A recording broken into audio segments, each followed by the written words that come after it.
Vamos a analizar el mercado, lo hacemos con la ayuda de Pablo Gil desde XTB. Muy buenas tardes, Pablo, ¿cómo estás? ¿Qué tal? Buenas tardes, ¿cómo estáis? Bueno, ¿cómo has visto este cierre de semana? Bueno, yo creo que has hecho una descripción muy buena en la última frase, ¿no? Los mercados ahora mismo viven más pendientes de los bancos centrales que de los resultados empresariales o que la evolución macroeconómica, ¿no? Supongo que es lo que consigue esa base. Esto es como el perro de Pavlov, ¿no? Al final ya todos salivamos en función de si nos van a mantener los estímulos o no. Hemos visto un dato efectivamente malo, probablemente el único dato malo que se ha publicado en la semana, seamos francos. El crecimiento en Estados Unidos está siendo espectacular desde el punto de vista del sector servicios, del sector manufacturero. Por el lado del empleo, viendo las solicitudes de ayudas por desempleo de ayer, parecía que iba a venir un poco mejor, luego no ha sido así. En lugar de, se esperaban 5,9 de desempleo, ha salido un 6,1. Ya sabemos que esa cifra, el propio Powell de la Reserva Federal le ha quitado miga, ha dicho en muchas ocasiones que la tasa oficial de desempleo no refleja la realidad. Ellos hablan de desempleos del entorno del 10% todavía. Y desde ese punto de vista da la sensación de que todo lo que importa en este momento para el inversor es cuándo estimamos que va a haber un cambio en política monetaria, cuándo van a poder tener que plantear que hay que comenzar a retirar parte de los estímulos. Y un buen ejercicio fue lo que hizo Yellen el otro día. Yo no sé si fue un error o fue una triquiñuela para poner a prueba a los inversores. Se le ocurrió decir, Yellen es la expresidenta del Banco Central en Estados Unidos, es decir, de la Reserva Federal, y actualmente es la secretaria del Tesoro de Estados Unidos, y dijo que, bueno, que la economía estaba muy fuerte, incluso utilizó el término overheating, ¿no? Como sobrecalentada, y que los datos de inflación que se estaban viendo pues eran preocupantes en el sentido de que eran muy altos, ¿no? Y que, bueno, pues que desde ese punto de vista había que plantearse que tarde o temprano la Reserva Federal tendría que subir las tasas de interés. Bueno, bastó ese comentario para que el Nasdaq bajase más de un 2% en cuestión de muy poco tiempo. 2 horas más tarde, Yellen estaba en una entrevista, salió en la radio diciendo, o en la televisión diciendo, no, me habéis entendido mal, no quería decir ni mucho menos que vayan a subir los tipos a corto plazo. Esto es una cosa que tiene que decidir la Reserva Federal, no yo, y la bolsa automáticamente recuperó, ¿no? Y hoy el dato de desempleo es peor de lo previsto y entonces automáticamente como el mandato de Powell dice que va a subir los tipos cuando se alcance el pleno empleo y esto es un dato peor, pues los mercados reaccionan eufóricamente subiendo y rompiendo máximos en el caso del S&P 500. Es una paradoja muy curiosa, ¿no? Que nos gustan casi más los datos negativos ahora, no muy negativos, pero sí un poco negativos, porque alarga la vuelta de lo que más miedo nos da, ¿no? Que es la retirada de estímulos. Así que, bueno, creo que va a ser fundamental seguir muy de cerca a partir de ahora los datos de inflación. Estamos viendo por el lado negativo o el lado preocupante, porque los inversores siguen súper optimistas con los mercados.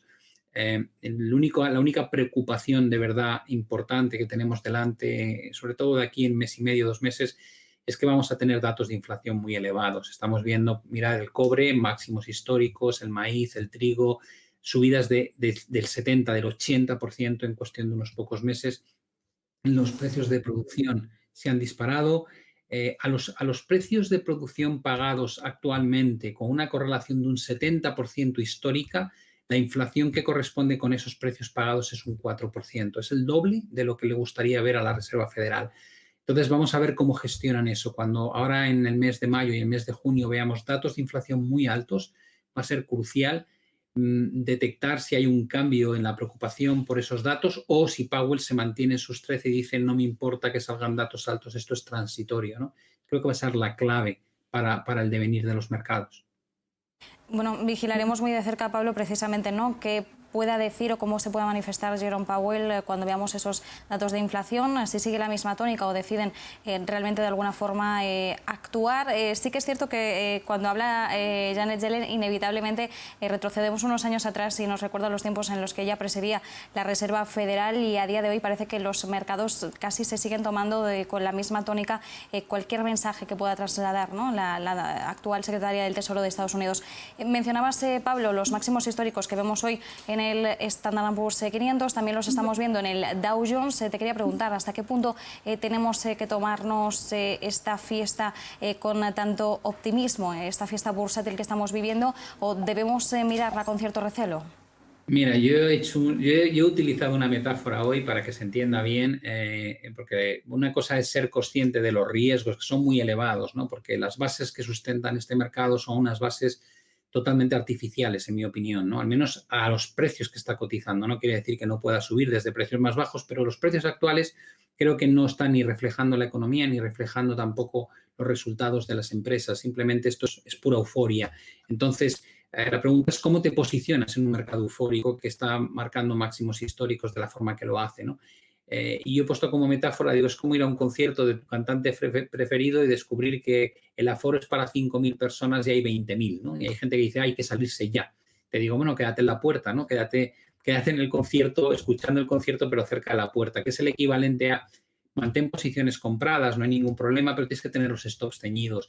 Lo que no puedes permitir es irte a primera fila, a gritar como un energúmeno cerca del escenario, que es el que está en el activo de máximo riesgo, en ese activo que sube con mucha verticalidad, porque probablemente es ahí donde se van a producir las correcciones más severas. Lo estamos viendo en la corrección que ha tenido Volkswagen, lo hemos visto en la corrección que ha tenido NIO. Han corregido 30%, 50% sin ningún motivo, después de subidas muy verticales. Y probablemente es algo que va a ser la tónica general cuando llegue la corrección. Y no hay que dudar que la corrección va a llegar. La pregunta es cuándo. Por eso el tema es tan malo es bajarte demasiado pronto como pensar que no existe el riesgo. Yo creo que el buen gestor es el que de alguna manera, identificando que hay un riesgo elevado, localiza cuál es el catalizador. En este caso yo creo que es la inflación y a partir de ese momento vigila en el mercado ese cambio de pauta. De momento no se ha producido, pero viendo lo que ocurrió el otro día con el comentario, simplemente el comentario de Yellen, sí te pone de manifiesto cómo de rápido puede ser el cambio de dirección, cómo de violento puede ser, porque parece como que todo el mundo está pendiente de la misma cosa. Pablo, mencionabas de esas valoraciones, ¿no?, que están infladas más allá de la economía, más allá de los resultados y bueno, preguntándote un poco por esos resultados, ya tenemos muchas cuentas encima de la mesa, muchas empresas, sectores dándonos guías, tanto en Estados Unidos como en Europa. ¿Cómo estás viendo en general lo que nos están presentando las compañías en esta temporada, en este primer trimestre y sobre todo, bueno, pues la visión, ¿no?, de cara al segundo trimestre del año? Bueno, yo creo que el efecto base va a hacer que los resultados estéticamente sean muy buenos, ¿no? De la misma manera que el año pasado los resultados fueron un desastre y los analistas directamente empezaron a trabajar con lo que llamamos los forward guidance de 2 años vista, se saltaron un año entero, ahora quieren compararlo con el año pasado. Este es el típico triquiñuela, ¿no? De no me hables del resultado COVID porque no puedo, porque es algo atípico, pero luego pasa un año y quieres usar el desastre que no quisiste computar el año pasado para hacer la comparativa. Pero mira, más allá de eso, yo creo que hay cosas que sí llaman la atención, incluso aquellos que están más enganchados al momento alcista de la bolsa tendrían que ser conscientes. El otro día publicó su carta habitual Warren Buffett. Warren Buffett es probablemente el mejor inversor value que existe en el mercado desde hace décadas, ¿no? Y lo primero que me llamó la atención, por ejemplo, es que liquidó prácticamente la totalidad de sus posiciones en el sector bancario.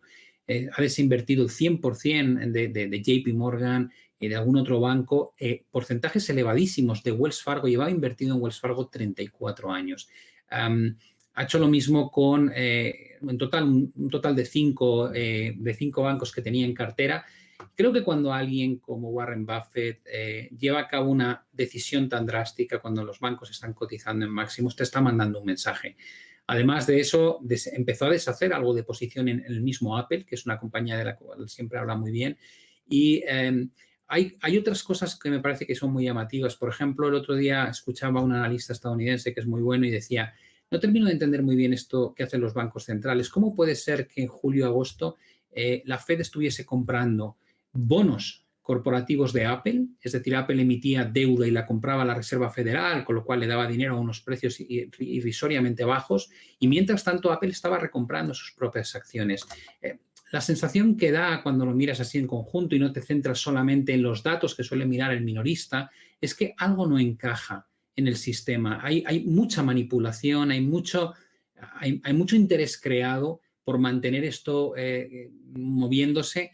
Y para mí, claro, cuando detecto estas cosas, lo que me lleva a pensar es que estamos generando una burbuja gigante. Le preguntaron a Powell, ya como última anécdota que os quiero contar, le hizo la presentación hace 3 días y entonces le preguntaron por el mercado inmobiliario y le dijeron, oiga, señor Powell, ¿usted no está preocupado de que mantener los tipos al 0% tanto tiempo en plena recuperación fortísima de Estados Unidos?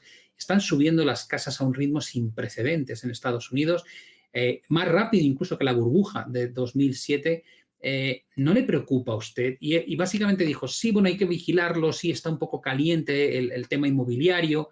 Entonces el periodista, que era un tío bien preparado, dijo, ¿y nos puede explicar por qué compra usted 40.000 millones de bonos hipotecarios todos los meses en su programa de QE? No supo contestar.